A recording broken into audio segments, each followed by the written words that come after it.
रहा है कि इनमें से कौन सा आंदोलन दांडी मार्च के साथ शुरू हुआ था। Which one of the following began with the Dandi march? Options है A home rule movement, B non cooperation movement, C civil disobedience movement या डी क्विट इंडिया मूवमेंट। चलो मैं तुम्हें इसका पूरा किस्सा सुनाती हूँ ताकि तुम कभी भूलो नहीं। बात साल 1930 की है, जब अंग्रेज़ों ने हमारे देश में नमक यानी सॉल्ट पर बहुत भारी टैक्स लगा दिया था और कहा था कि कोई भी इंडियन नमक नहीं बना सकता, सिर्फ अंग्रेज़ सरकार बनाएगी।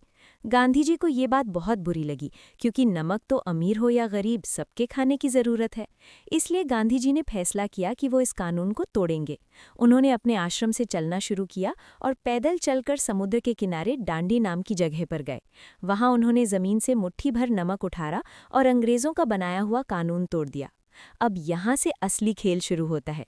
जैसे ही गांधी जी ने वो नमक उठाया, उन्होंने देश के लोगों को एक इशारा दिया। उन्होंने कहा कि अब हम सिर्फ अंग्रेज़ों का सहयोग बंद नहीं करेंगे, जो नॉन कोऑपरेशन में था, बल्कि अब हम उनके बनाए हुए गलत कानूनों को शांति से तोड़ेंगे और उनकी बात मानने से इनकार करेंगे।